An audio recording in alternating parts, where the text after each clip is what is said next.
Para sa nagtatanong, kailangan daw bang i-remap ang stock? Ayan guys. Okay, magre-remap tayo ng Fasio 125 to, diba? Okay, so ang ECU niya nasa likod. Ito. Ayan, so kailangan natin magkalas ng kaha. Tapos syempre kailangan natin maglagay ng autobang adapter. Ayan o, dito sa pipe. 10K auto from Paniki, Tarlac. Okay, so ayan. Remapping muna tayo. AFR reading natin to, ano, Fasio. Ayan o. All stock ha, all stock lahat to. 14.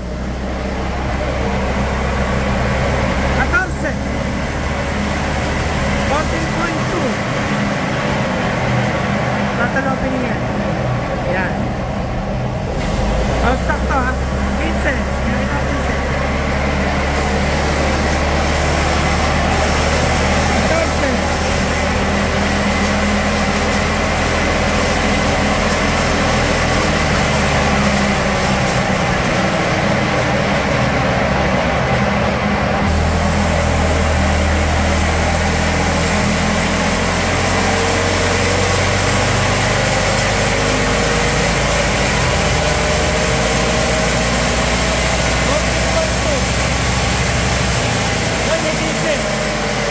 Meron tayo nasilip ng 15 sa 50% throttle.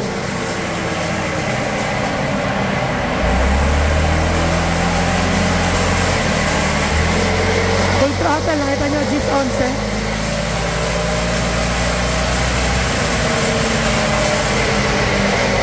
Ayan, nakita nyo naman guys ha. All stock to, all stock.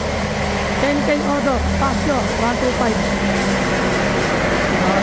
So, importante talaga yung remap sa ano, sa mga FI scooter ngayon, sa underbone. Ayan o, dito.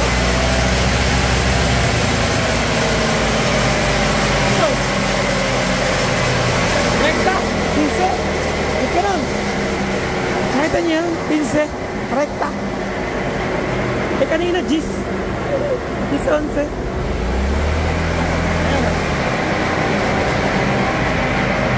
Okay, so syempre importante ha. Meron tayong ano, autobang adapter para mabasa natin yung EPA. Okay. Forma no. 7.5 limit na. Okay, so same procedure to ng ano, ng Yamaha, backdoor operation, backdoor remapping. Okay, so let's get it on. 7.5 limit na, kaporma. Ginawa nga ba? Makita ba dyan? Ayan o. Ay, kita. Okay, 7.5 RPM limit ng Yamaha Fasio. Okay, ayan o. Ayan o, ayan siya o. Anong table yun? Anong table yun? Ayan, so ito na yung ano, yung table ng ECU tuner. Ayan. Ano ba to? Ano to? Tuner Pro. Tuner Pro. Okay. Meron lang ako dito. Okay, ano muna tayo? Mag-remap muna tayo. Aeroski 01. Okay, so ganyan ang ano, pagsira sa ECU ng Fasio. Backdoor operation.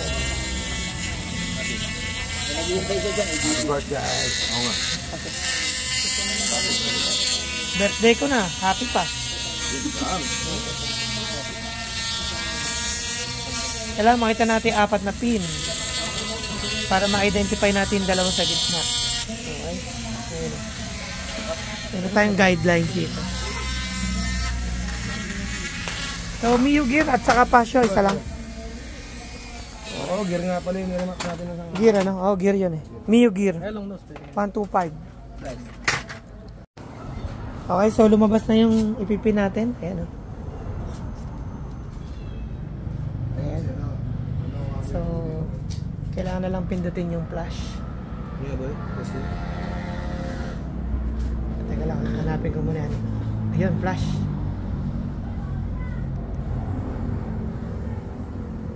Masok ba? Ha? Masok ano? Masok. Ayan o. Dapat dito, wag kang hihinga. Yan ang isang ano sa backdoor operation. Okay, goods. Successfully. Please restart ECU. Okay. So So, papasok na natin sa ano, sa Pasio. Then, tetesting natin, AFA reading ulit. Okay. Okay, done remapping. AFA reading ulit tayo. Game boy.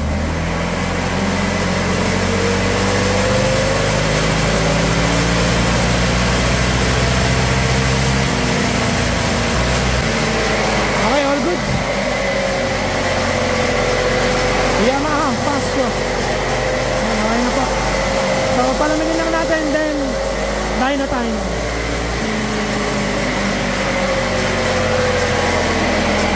So, naka-ano din kami, naka-ilang tune din kami. Naka-apat na tune kami. Okay. So, matagal din namin ginawa. Siguro may 1 oras din to. Ayan. So, yung ano, yung ECU, lalagyan natin ng ano. Ayan. Ayan. Para hindi siya pasukan ng tubig. Pag tumigas yan, yung gasket maker na ginagamit namin, yan yung maasim eh. Yan. Parang goma yan pagka tumigas. Okay? Dahil na time, pagkatapos lumamig, para matanggal natin yung ano, yung white ba natin, para pag nagbasa tayo ng horsepower, wala siyang ano, walang nakasagabal doon sa exhaust. So, ilang ano to, ilang horsepower yung stock. Check natin ha. Okay na boy. Okay, gear ratio done. 2.45. Pit analysis, check. So, let's go. Yes, magche-check engine niya pero mawala din. Kasi nadidetect niya yung gulong sa likod, umaandar. Tapos yung harap niya, hindi. Okay, game. Ang stock nito, 8.3. Bakit? All stock to, pati CVT.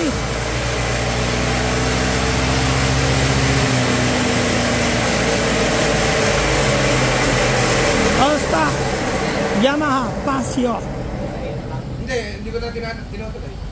Okay, so Hindi naman nakukuha ng gano'ng kataas sa power band. tignan natin yan ha, kung ilang horsepower. 9.66 at 8075 RPM. Okay, so meron tayong gain ha. Meron tayong naging gain ha. 5,000 plus. Teka lang. Yan. 9.2 boy.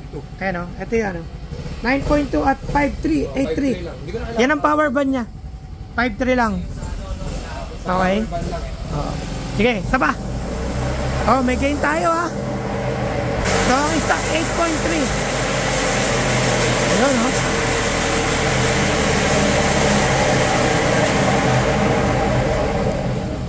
Okay. Ayan o, 9.1 at 5.3 RPM. Okay. Hindi ko na kailangan paabutin kung saan. Okay, isa pa boy. Para sulit yung biyahe ni Kuya from Tarlac. Paniki, Tarlac. Tara.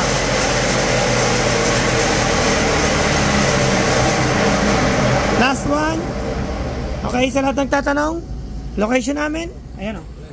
9.125255 RPM. Location po namin is San Leonardo, Castellano, Nueva Ecija. Okay? All goods. Picture na lang.